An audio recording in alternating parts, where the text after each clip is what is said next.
याचिकाकर्ता हमारे साथ हैं सैयद वसीम रिजवी। वसीम साहब, ये कौन सी 26 आयतें हैं जिसको आपने रिमूव करने की अर्जी लगाई है सुप्रीम कोर्ट में? गुहार देखिए, प्रॉफिट मोहम्मद के बाद पहले खलीफा अबू बकर, दूसरे खलीफा उमर और तीसरे खलीफा उस्मान द्वारा कुरान को कलेक्ट करके और उसको जारी किया गया एक किताबी शक्ल में। कुरान के अंदर कुछ आयतें ऐसी हैं जो आतंक को बढ़ावा देती हैं,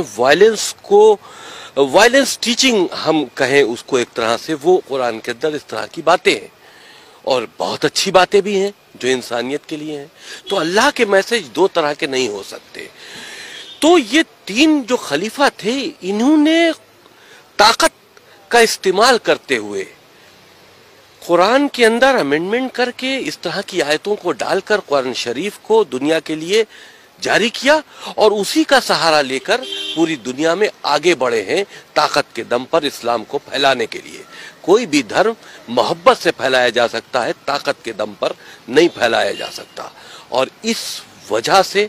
आज इस्लाम को फैलाने के लिए जो कुरान के अंदर अमेंडमेंट किए गए थे, जो इस तरह के मैसेजेस डाले गए थे, जो वायलेंस को बढ़ा रहे थे, जो जुल्म और ज़्यादती कर रहे थे, आज उसका फायदा आतंकवादी उठा रहे हैं। मदरसों के जरिए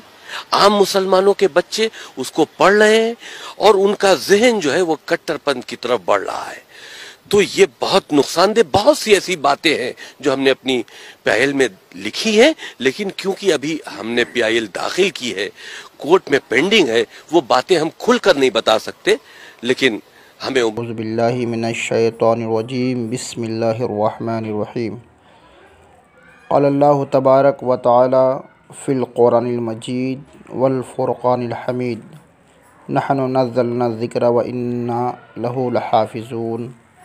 सदक़ल्लाहुल अज़ीम व बल्लगना रसूलुहुन नबियुल करीम व नहनु अला ज़ालिका लमिनश शाहिदीन व शाकिरीन वल्हम्दुलिल्लाहि रब्बिल आलमीन। मुहतरम व मुअज़्ज़ज़ सामईन, जैसा कि अभी फ़िलहाल उत्तर प्रदेश शिया वक्फ़ बोर्ड का ख़ुद साख्ता चेयरमैन वसीम रिज़वी, जो अपने ज़हरीले बयानात और नापाक हरकत व सकनात के बाइस मुसलमानों के ख़िलाफ़ फितना अंगेज़ी और तफ़रक़ाबाज़ी में काफ़ी मशहूर हो चुका है। हालिया दिनों में इस कमबख्त ने सुप्रीम कोर्ट में एक अर्ज़ी दाखिल की जिसमें यह बात कही कि मुसलमानों के मज़हबी किताब कुरान मुक़द्दस की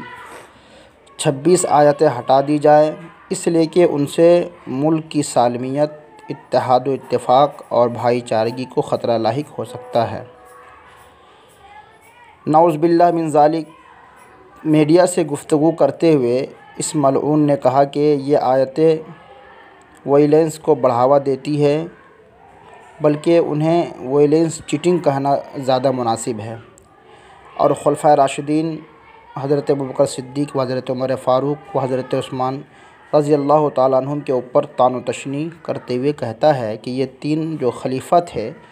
उन्होंने कुरान में तहरीफ़ करके इसे दुनिया के सामने पेश किया। चूँकि इस वक्त इस्लाम को तलवार के ज़ोर पर फैलाने की मुहिम चल रही थी और इस वजह से इस्लाम के नाम पर, ताकत के दम पर उन्हीं आयतों का सहारा लेकर वो पूरी दुनिया में आगे बढ़ते गए।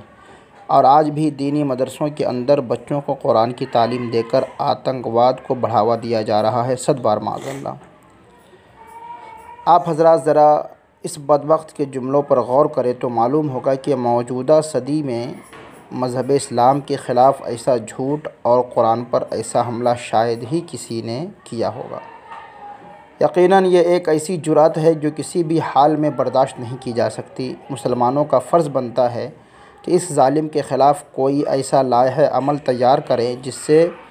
इस नजासत का हमेशा हमेश के लिए ख़ात्मा किया जा सके, ताकि आइंदा कोई शख्स इस तरह की नापाक जसारत करने की कोशिश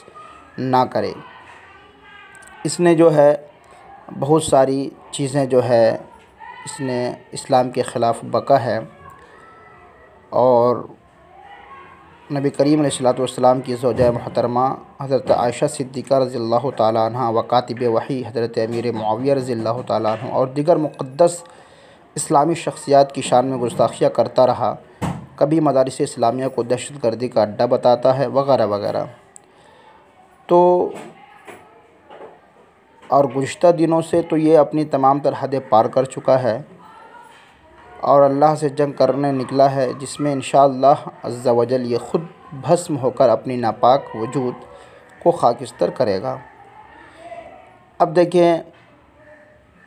اس جاہل نامعقول کو شاید یہ نہیں پتہ کہ جس قرآن میں تحریف کی وہ بات کر رہا ہے، یہ وہ واحد آسمانی کتاب ہے جس کی حفاظت کی ذمہ داری خود اللہ رب العزت نے اپنے ذمہ کرم پر لیا ہے۔ سورۃ الحجر میں اللہ تعالیٰ سورہ کے اندر اللہ تعالیٰ کا ارشاد ہے کہ نحن نزلنا الذکر و انا لہ لحافظون، گویا اس کی حفاظت کے لیے وہ یہ وعدہ الہی ہے اور قرآن کا اعلان ہے کہ ان اللہ لا یخلف المیعاد، اللہ کبھی بھی وعدہ خلافی نہیں کرتا۔ اور قرآن و سنت کی تعبیر و تشریح کے لیے متفقہ اصول یا لازمی طریقہ کار اختیار نہ کرنے والے لوگ جب صحیح معنی اخذ کرنے میں ناکام ہوتے ہیں تو ان آیات بینات کے بارے میں جن کا تعلق جنگی امور سے ہے، وہ اپنی جہالت کے باعث یہ باور کرانے کی کوشش کرتے ہیں کہ ان میں دہشت گردی کا درس دیا گیا ہے، جبکہ مذہب اسلام ایک ایسا مذہب ہے جو محبت، امن، شانتی کا پیغام اور اس کا درس دیتے ہوئے نظر آتا ہے۔ لہٰذا ایسے شخص سے بچیں اور اپنے گھر والوں کو بچائیں، اور اس وقت فی الحال مسلمانوں کو یکجا ہو کر اس کا مقابلہ کرنے کی سخت ضرورت ہے۔